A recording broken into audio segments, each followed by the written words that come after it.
जरासुद्धा तयारी न करता तुम्ही इथे हा कच्च्या दाबिल्याचा नाश्ता बनवू शकता. मुलांना ना सुट्ट्या लागलेल्या आहे उन्हाळ्याच्या. मुलं घरी असतात ते अशा वेळेस प्रत्येक आईला असा दमदमीत नाश्ता बनवून द्यायचा असतो. जास्त पसारा घालायचा नसतो, मेहनत करायची नसते. तरीही नाश्ता एकदम भारी पाहिजे बरं का. आज आपण कच्च्या दाबिलीचा नाश्ता बनवतोय. चला पटकन रेसिपीला सुरुवात करूया. इथे सगळ्यात पहिले ना आपण मसाला शेंगदाणे करून घेऊया. जे कच्चे दाबेलीमध्ये जे असतात ना मसाले स्पिनच ते करून घ्या. आपले साधेच शेंगदाणे घेतलेले गवळे गवळे गरम करायचे, वरची साल काढून धपले काढून घ्यायचे. मसाल्यासाठी आमचूर पावडर, पिठी साखर, कच्चे दाबेलीचा मसाला, मीठ, हळद, थोडंसं हिंग घाला, लाल तिखट आणि धने पावडर आवर्जून घ्यायची. आता काय करायचं आहे, एक चमच्याभर तेल घालायचं. तेलामध्ये शेंगदाणे परत एकदा आपल्याला चांगले भाजून घ्यायचे.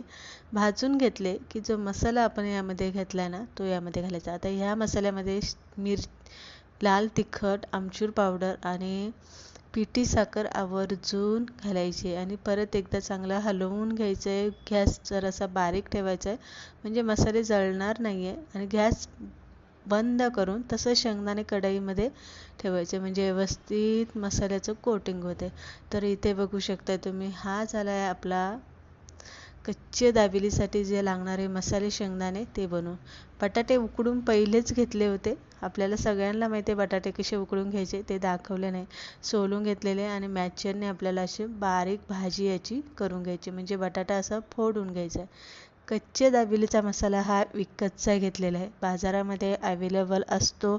इन्स्टंट आहे, पटकन करायचं आहे आणि खायला घ्यायचं आहे. इथे पळीभर आपल्याला तेल घालायचं आहे. यामध्ये दुसरे कोणतेही मसाले तुम्हाला इथे घालायची गरज नाही. अगदी तुम्हाला म्हटलं ना मीठसुद्धा, तर मीठसुद्धा घालायची गरज नाही. तरी आपले बटाटे काय होतात, कमी जास्त होत असतात. अशा वेळेस आपल्याला, आणि बटाटा म्हटलं ना त्याला मीठ थोडंसं जास्त लागतं, म्हणून थोडंसं मीठ घातलेलं आहे. त्यावरतीच आपले कच्चे दाबेलीचा जो मसाला आहे तो यामध्ये घातलेला आहे. थोडंसं तिखट जास्त पाहिजे नसेल तर वरनं आपले लाल तिखट, मिरची पावडर घालून घ्या.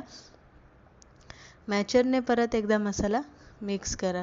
मसाला मिक्स झाला, व्यवस्थित भाजी हलवून घ्या आणि झाकण ठेवून 10 मिनटं वाफेवरती भाजी चांगली वाफवून घ्यायची आहे, जेणेकरून जो मसाला आपण घातलेला आहे तो व्यवस्थित बटाट्यामध्ये मुरला पाहिजे. 10 मिनटानंतर तुम्ही इथे बघू शकताय छान भाजीला कलर आलेला आहे. कोथिंबीर घालून घ्या. भाजी व्यवस्थित हलवून घ्या.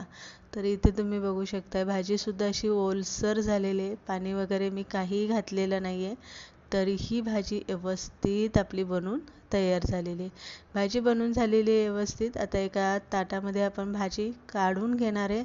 व्यवस्थित भाजी ताटामध्ये काढायची, चांगली व्यवस्थित ताटामध्ये पसरून घ्यायची. प्लेन करायचं असं वरनं तुम्हाला इथे पोमोग्रेनेट म्हणजे डाळिंबाचे दाणे यावरती घाला. जे मसाले शेंगदाणे करून घेतलेले ते यावरती घाला. शेंगदाणे फोडून अशा धपल्या करायच्या, अखंड शेंगदाणे ठेवू नका. कोथिंबीर घाला. आता कांदा आपण शेवट घालणार आहे, जेव्हा आपण दाबेली बनवणार आहे तेव्हा. इथे मी करून घेतलेले चिंचगुळाची चटणी आपली विकतची असते. इथे फक्त कोथिंबीरची चटणी मी इथे बनवून घेतलेली. जी कशी बनवायची तर फक्त कोथिंबीर, आलं लसूण, हिरव्या मिरच्या, थोडीशी साखर, लिंबू, थोडीशी फुटाणा डाळ घालून चटणी करून घ्यायची. पाव घेतलेले. आता दाबेलीसाठी घेताना पाव इथे मोठे जे असतात ते इथे घ्यायचे.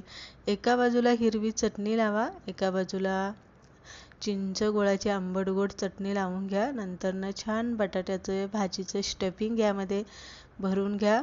वरनं कांदा घालून घ्या आणि थोडीशी शेव यावरनं बुरबुरून घ्या. आता दोन्ही बाजूनी, चारही बाजूने आपल्याला शेवमध्ये असं स्टफिंग स्टफ करून घ्यायचं या पद्धतीने. आणि नंतरनं पॅनवरती बटर लावायचे. भरपूर बटर लावा.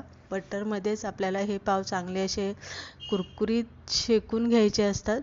त्यानंतरनं आपल्याला स्टफिंग भरून घेतलेले पाव यावरती ठेवून घ्यायचे आणि दोन्ही बाजूने चांगलं व्यवस्थित खुसखुशीत असे भाजून घ्यायचे. आतनं छान असं मऊ भाजी चविष्ट, वरनं छान असे कुरकुरीत क्रिस्पी पाव भाजलेले बटरमध्ये बटर लावून वा मस्त मस्त असा नाश्ता आहे. छान असं हिरवी चटणी, चिंच गुळाच्या चटणीबरोबर सर्व करायचं. मस्त आहे की नाही? झाला फटाफट नाश्ता बनवून तयार झालेला आहे. अगदी सोपा आहे. रेसिपी तुम्हाला आवडली असेल लाईक करा, शेअर करा आणि तुम्हाला ती कशी वाटली हे कमेंट करून नक्की सांगा. परत एकदा अशाच पुढच्या रेसिपीबरोबर भेटूया. तोपर्यंत बाय बाय.